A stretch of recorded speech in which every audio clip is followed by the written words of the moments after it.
Water, an inorganic, transparent and odorless chemical substance that covers 70% of the known Earth's surface. It is the driving life force behind the carbon-based organisms that flourish on our Earth. It borders and separates our lands and collects and solidifies at the inner and outer regions of our flat, stationary realm.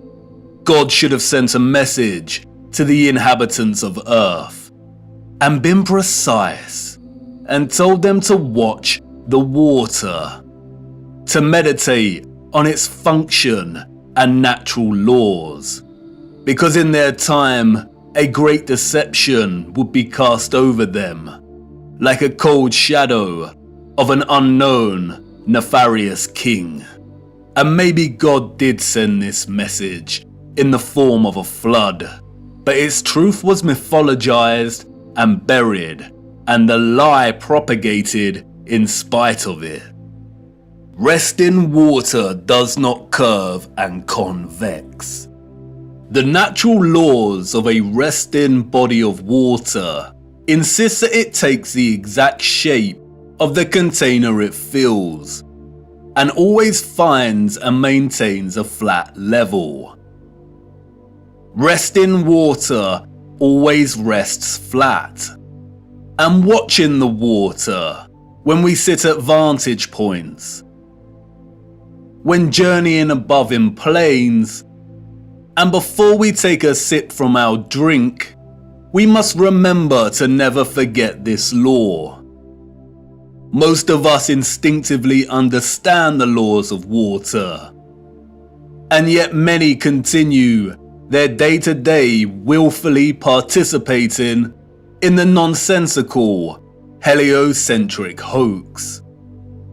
But for us that know that our Earth is not a spinning planet in an infinite vacuum of space, the ones that have studied the sun diligently and realize that it is the sun that is moving and not the Earth, the ones that have plotted the illogical routes of flight paths on a globe model and concluded that the model is incorrect, the ones that know that the laws of density govern the rise and fall of objects and have studied vanishing points, the ones that have forsaken conventional telescopic lenses, pondered rainbows, sundogs, and the stars above us know that we reside within a dome firmament and there exists water above us, and the ones that understand that our entire enclosed Earth system is governed by electromagnetism, frequency, and vibration that emanates from a central magnetic North Pole. We are the ones that scratch our heads and wonder how on earth we got in this heliocentric mess in the first place. And if meditating on the stars in the water beyond our firmament long enough, and on the electromagnetism, frequencies and vibrations that make them twinkle through so many shades of vibrant colours and geometric patterns, one might perhaps, just perhaps, ask, is there something more to electromagnetism? Something that has been missed or overlooked? Something untold or hidden? Electromagnetism is a fundamental force of Earth. The electromagnetic field takes the form of a torus in which all electromagnetism, frequency and vibration flows. A toroid is a revolving surface that takes the shape of a donut. Toroidal inductors and transformers are central to generating electric energy.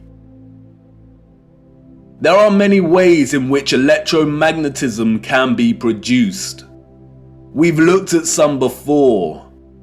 We know that a magnetic field can produce electricity, and that electricity can produce a magnetic field. It works both ways. Magnetism and electricity are inextricable. It is a dance of polarity. Electric charges either repel or attract each other. Magnetic poles attract or repel one another. For every North Pole, there is a corresponding South Pole. An electric current passing inside a wire creates a corresponding magnetic field outside of the wire. And an electric current is created in a loop of wire when it is moved toward or away from a magnetic field. Horseshoe magnets are powerful permanent magnets. Due to their shape, in which both magnetic poles are close together, a powerful, strong magnetic field is produced. The horseshoe magnet can also function as an electromagnet. The first ever electromagnet was invented in 1824, we are told, and was in the form of a horseshoe magnet. Its power was evident from the beginning. It weighed only 200 grams, but could lift 4 kilograms of iron. The key to the horseshoe magnet's power is the placement of its poles. You can see the magnetic field here, represented by the vector lines. If you look closely, you can see the concentration of the magnetic field is greater near the poles of the magnet. Since as far back as we can remember, we have been presented with and entertained ideas of the future. Not necessarily our future as individuals, but the future of humanity, technology, and society at large. Whether it is in the form of Hollywood movies, you know the ones, the action films, the science fiction sagas, and the animated kind, or literature, music, and art exhibitions. In these we see our technology taken to its limits. Crafts fly, computers live, robots help out, holographic screens decorate every room. Cities continue to grow upward into dominating skylines. Some can teleport, and space travel is now possible and the accepted norm. Outside of fiction, we also have sobering documentaries telling us where we are heading, usually featuring narration by an old man, lamenting the unstoppable path we are on. It's all very serious. We are destroying our planet, the only one we have. And we have political parties, non-governmental organizations, and the trusted voices and scientific, award-winning geniuses sharing similar messages. And really, when you look closer at both the fiction and the alleged facts, they all share the same underlying premise and principles. We are becoming so technologically advanced that the planet we reside on is no longer enough, or can no longer sustain our activity. The advanced artificial intelligence systems, the flying crafts, the breakthroughs in cloning and medical beds mean that the natural world has suffered as a consequence. And depending on the type of genre you are entertaining, the solution is either 1. For humanity to perish as a result, perhaps destroyed by the very artificial intelligence systems it created in the first place, or perhaps by a natural, lung-choking virus that has mutated and is sweeping the Earth to restore natural balance. Or 2, for humans to say goodbye to their lonely little blue ball and head off into space in search of a new home. But you see, there is no globular planet, and there is no space, and therefore all visions of the future are purely fictional, and not particularly innocent. What we don't see emphasized in these visions of the future, however, is the potential of electromagnetism to transform all human life, technology, and society. Which is strange when you consider that all life, and the Earth itself, is impossible without electromagnetism. Why wouldn't visionaries want to explore this in more detail? Could it be that they are not allowed to? Could it be that they are afraid of something? Afraid of us connecting one too many dots, perhaps? And again, horseshoe magnets can act as powerful electromagnets. If a civilization was to advance technologically through the use of electromagnetism, then the horseshoe magnet would certainly have a tremendous role to play in that development. Yes, it certainly would. And it certainly did. The horseshoe magnet. The Arc de Triomphe. Yes, one of the most powerful electromagnets ever constructed.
Welcome to the future.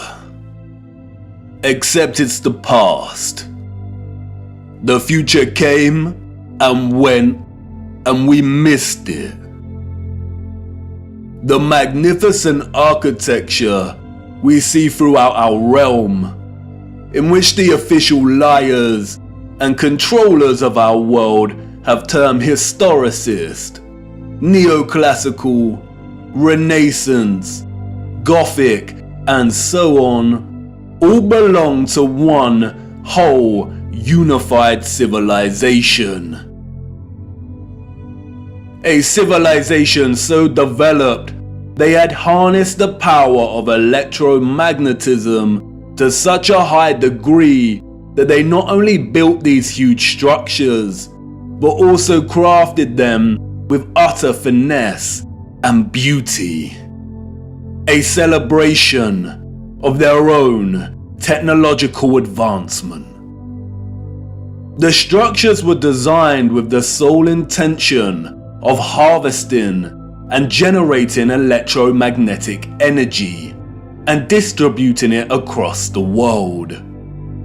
Their cities, towns, an entire way of life ran and depended on the use of free, clean, and powerful electromagnetic energy. The energy was harnessed and collected from the ionosphere above our heads through the use of antennas, spires, domes, and towers. All the impossible structures we see today have been repurposed and rebranded by our controllers and the citizens of the 19th century. This is not a church. This is not a mosque. This is not a castle. And this is not a government building. These are generators, powerful and gargantuous. They would collect and generate the electromagnetic energy, which was then stored in huge power stations and distributed and redirected by sophisticated, advanced structures, one of which is the huge electromagnet, or what we've come to know as triumphal arches. The energy was stored in batteries and capacitors, such as towers and obelisks.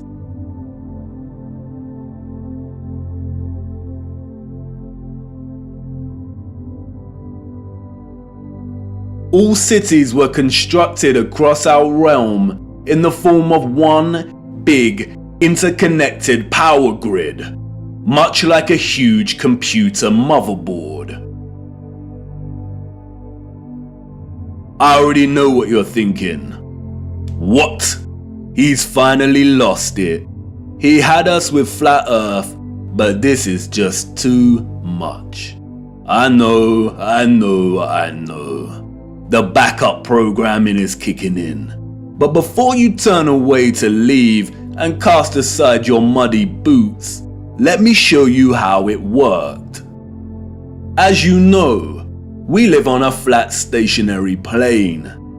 At the center is a source of magnetism at the North Pole, and directly above this is Polaris, fixed at the central and highest point of a wondrous crystalline dome firmament. Beneath the firmament, different layers of atmosphere exist at different heights. The ionosphere starts at about 30 miles above Earth. It includes a thermosphere and the mesosphere. The ionosphere is an electrical atmosphere that is ionized by the sun's electromagnetism. It also forms the inner edge of the magnetosphere. I know, a lot of big words and abstract concepts, but you are familiar with this process and have been witness to it every day for the entirety of your lives. As you can tell, is colored plasma. when the sun is entering or exiting our region, or what the liars of the world call sunrise and sunset, we see a variety of color gradients due to its distance from the ionosphere above us. When the sun is no longer journeying above our region, the sky loses its color and we can see the stars in the firmament beyond. Although the official scientists designate the ionosphere as an atmospheric layer, it is actually an ethereal layer. Ether is the fabric or element that carries electromagnetism. It connects everything in our realm. It is the fabric that makes the sun and moon and their concentric journey above our disk possible in the first place. Ether is the mysterious fifth element. It connects everything electromagnetically through vibrational energy. It is the glue, the web, the driving force behind absolutely everything. The four other elements, air, fire, water, and earth, only exist because of the ether. They are expressions of ether's vibrations. Cymatics is a good example of ether's presence. The frequencies fed through the Chladni plate make the sand or salt form precise and complex geometric shapes. The higher the frequency, the more complex the geometric pattern. But what is the conduit that takes the frequency's vibrations and allows the sand to take such shape? That is the ether at work. That's why we see fruits and vegetables that closely resemble cymatic patterns. It is the ether at work. All matter is ethereal, and the shape and form of that matter are different expressions of the ether, determined by frequency and vibration. Ether is the bridge between electromagnetic frequency and vibrational energy and the form of matter itself. You could call it the Holy Spirit of God. The historical and scientific discourse of ether is a deliberately manipulated one. The enemy introduced the truth only to discredit and subsequently bury it. Some of the alleged figures of the past have written on ether. The so-called Aristotle called it the fifth element. James Clerk Maxwell, the so-called father of electromagnetism, spoke of the ether, stating, "In several parts of this treatise, an attempt has been made to explain electromagnetic phenomena by means of mechanical action, transmitted from one body to another by means of a medium occupying the space between them." The undulatory theory of light also assumes the existence of a medium. We have now to show that the properties of the electromagnetic medium are identical with those of the luminiferous medium. The medium he refers to here is the ether. Albert Einstein and others successfully solidified the heliocentric model through fraudulent schools of scientific thought. But even Einstein could not deny the presence of ether. According to the general theory of relativity, space is endowed with physical qualities. In this sense, therefore, there exists an ether. According to the general theory of relativity, space without ether is unthinkable. For in such space there would not only be no propagation of light, but also no possibility of existence for the standards of space and time, measuring rods and clocks, nor therefore any space-time intervals in the physical sense. Even contemporary scientists, under the spell of heliocentrism, admit it is nonsensical to deny ether's existence. Today, the vacuum is recognized as a rich physical medium. A general theory of the vacuum is thus a theory of everything, a universal theory. It would be appropriate to call the vacuum ether once again. Returning to the ethereal ionosphere. As I said, this layer of ether above our heads is a constant sea of electromagnetism and is responsible for the colored plasma above that we call the sky. The source of its electromagnetism is the sun. It is because of this ionized layer that we get ionospheric lightning in the form of sprites, which in turn influence the thunderstorms below. An ion is a particle, atom, or molecule with a net electrical charge. Electricity is a continuous flow of ions. The electrolytes in our body are ionized. Everything is connected by electromagnetism and the ether. Our highly developed and sophisticated historical ancestors not only understood the workings of the ionosphere and the ether, but they had developed methods to masterfully harvest it as a fuel to power the entire Earth. And while the exact process by which they were able to extract the ether is deliberately hidden from us and remains unknown, the structural remains that humanity has since repurposed and reused as architecture offer us many clues as to how it all worked. The evidence is everywhere for those with eyes to see, and once you see it, it becomes so glaringly obvious that you'll kick yourself for never noticing in the first place. The matter is very complex, and it would take time to really flesh out. So for now, let's have a closer look at some of these structures, and I will introduce some basic concepts. As we continue our journey, we will explore everything in more detail. We see them everywhere. On top of all these magnificent structures, towers, spires, and pinnacles that rise into piercing antennas.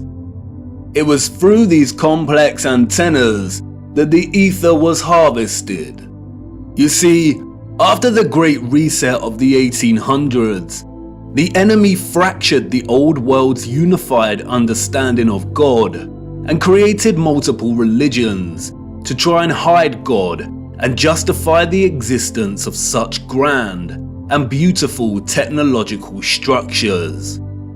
And I know this may trigger some people, but stay with me, I will not let you down. But for now, it is critical to understand that a lot of the religious icons that adorn and make up these antennas were never indicators of different religions in the old world, nor were they intended to be.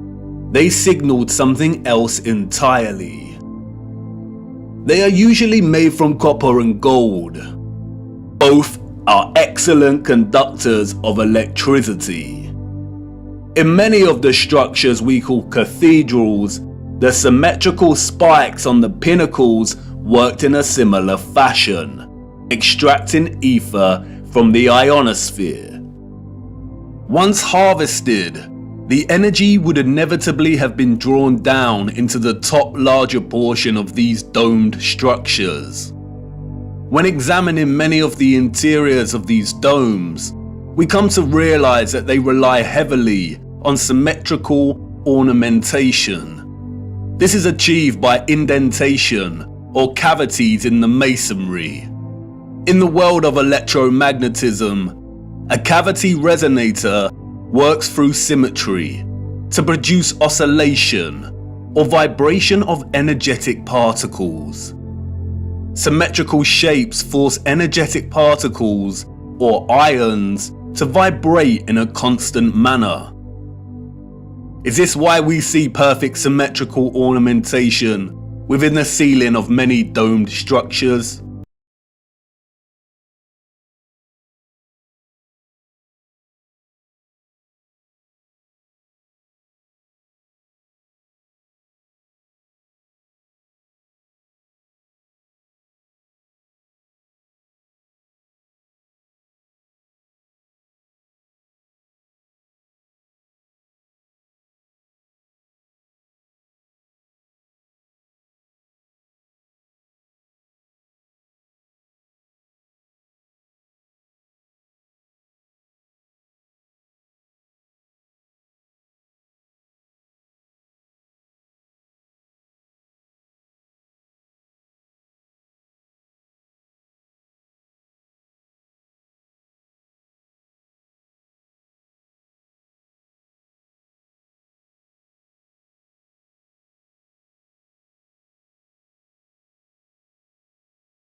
Neutrons function. They closed out instruments of free energy. And they are everywhere in these structures.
Acoustic resonators. Could you craft one of these by hand today? And at such height?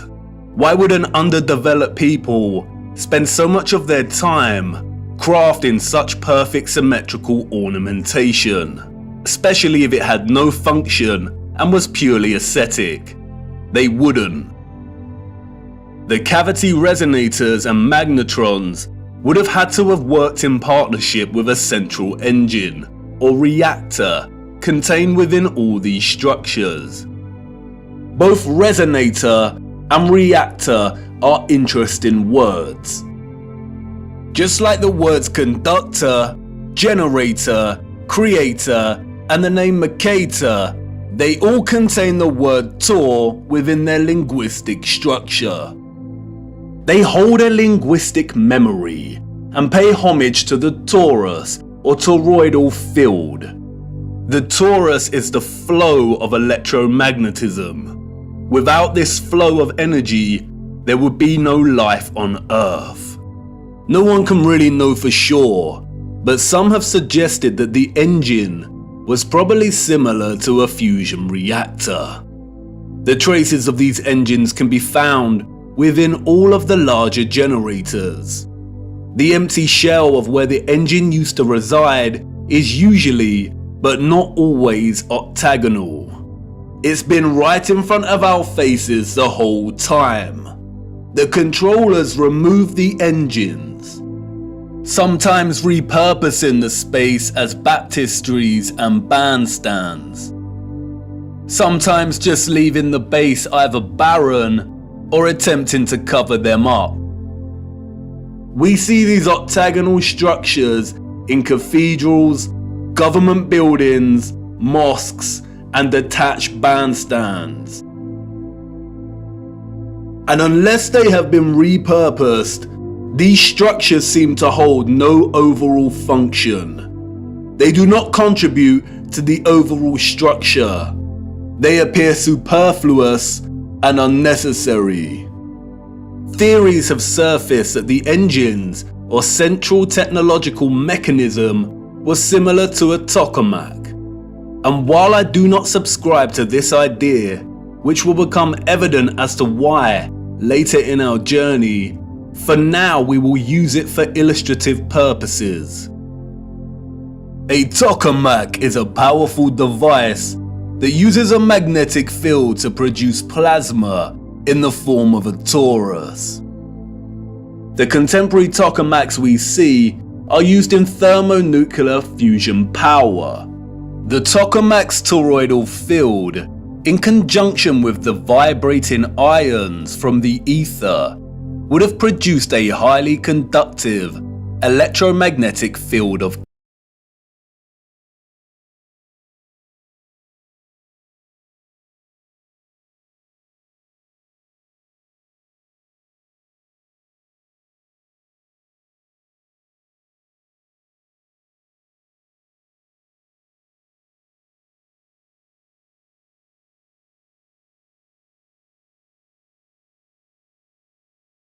cities and the entire Earth. These were never churches, cathedrals, castles, and parliament buildings. They were all huge engine generators. Controllers invented labels and terms such as Renaissance, Greco-Roman, and so on to describe the style of these structures. But as you can see, all these magnificent, impossible structures all share the same fundamental structural principles and design, despite location, time period, and cultures. And this is because they were created with the sole purpose of generating energy. And just because these structures were never used for prayer and worship does not mean they were not holy sites. The civilizations of the past had a relationship with the Source and the Holy Spirit, or the Ether, like no other. And they paid homage, reverence, and thanks to it by constructing their generators with such splendor and beauty. And not only that, but they constructed the entirety of their structures, statues, and ornamentation in reverence of this gift, in reverence of the energy production that made their way of life possible in the first place. The laurel wreath, which the satanic controllers have corrupted in their appropriation of the symbol and redesignation of it to represent Apollo and Lucifer, is in fact a toroidal coil. And we see the toroidal coil throughout the old world's infrastructure. as simultaneously having both a function and a celebration of this function.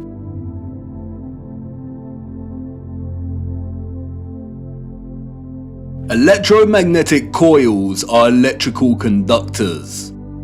They are used in applications where electric current interacts with a magnetic field.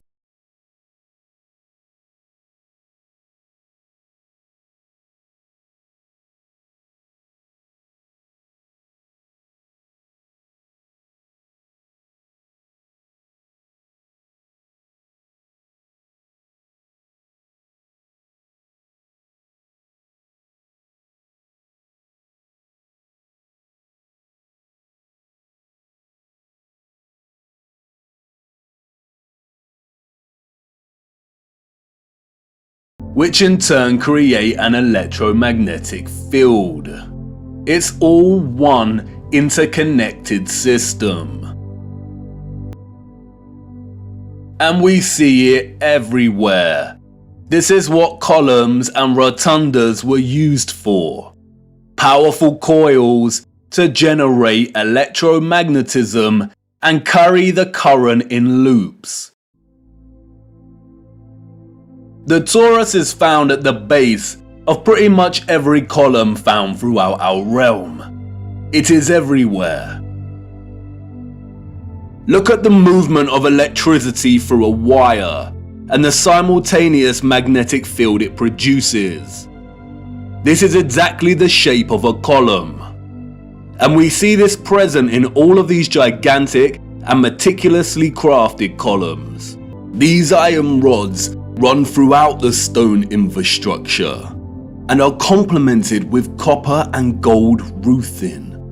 Copper and gold are strong conductors of electricity.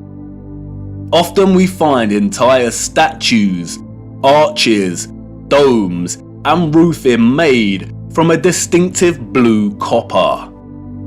Furthermore, the limestone, granite, and dolomite stone is mixed with crystal silicon or quartz. Quartz has strong electric potential. The colonnades and arches we see everywhere were at once integral components to the overall electromagnetic infrastructure, while also constructed in geometric forms that mirror the flow of electromagnetic energy, such as coil loops, horseshoe magnetic fields, and toroidal vortexes. As with everything else constructed in the old world, they were both functional and crafted as a homage to that function. A lot of ethereal energy was stored in structures constructed from red bricks and concrete. Red bricks and concrete are excellent conductors of electricity. They operated as huge capacitors or batteries. According to new research, red bricks can be converted into energy storage units that can be charged to hold electricity, like a battery, and can store energy until required for powering devices.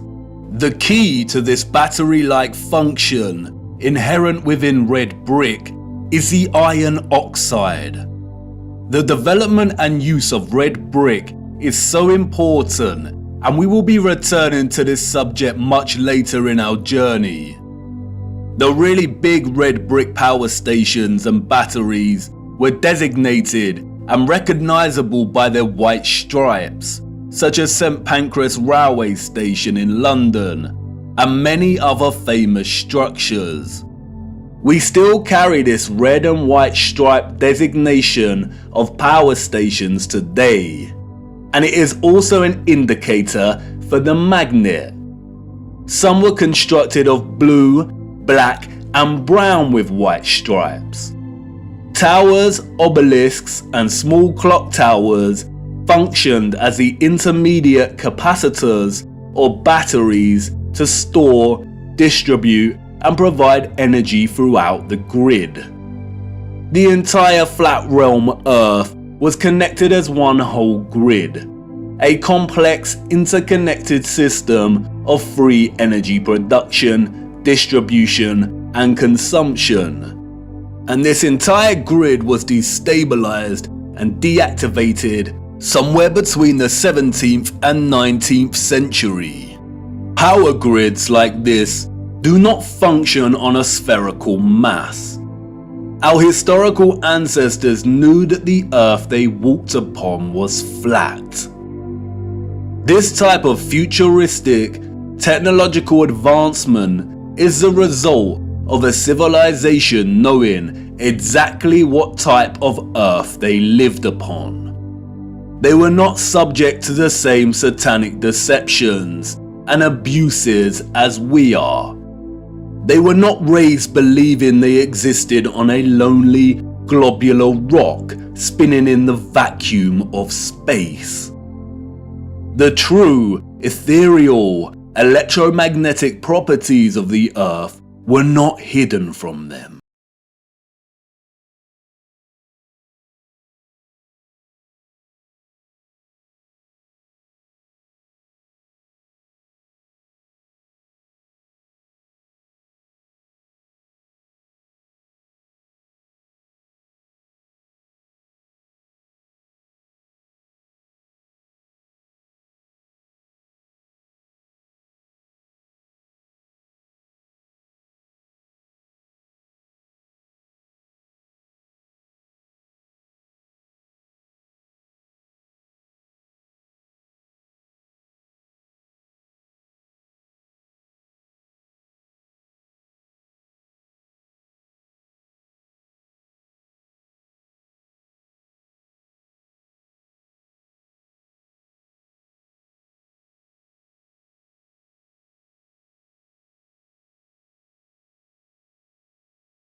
Have you seen anything as overwhelmingly exquisite as this before? How have we lived our entire lives and not seriously considered the impossibility of these structures? How have we lived our entire lives walking amongst the skeletons of the future long forgotten? I know this is all a lot to take in, and I know that the picture has not formed properly in your mind yet. It is hard to imagine an interconnected electromagnetic power grid of this size across the Earth. And the technical nature of electromagnetism doesn't help. And I know that you're full of questions. Who were these people or beings that built these structures? Where did they go? And why were the power grids deactivated? What about all the religious iconography and art we see inside of the cathedrals and mosques? What about all the histories and photographs we have of the construction of these structures? What about the Romans and the Greeks? What about some of the grand mosques that have been constructed in recent times? And if what you're telling me is true, then how did they distribute and store all of this energy like you say? Was it similar to our Wi-Fi and radio signals? We will get to all of these in good time. We have barely scratched the surface. But for now, it is the last question that is important. How did they distribute and store all of this energy? And in what form? For you see, our sophisticated historical ancestors did something that we, as a society, have come to neglect. They watched the water, and they watched it closely, right here on Earth and up above, beyond the firmament. Come on, let me show you.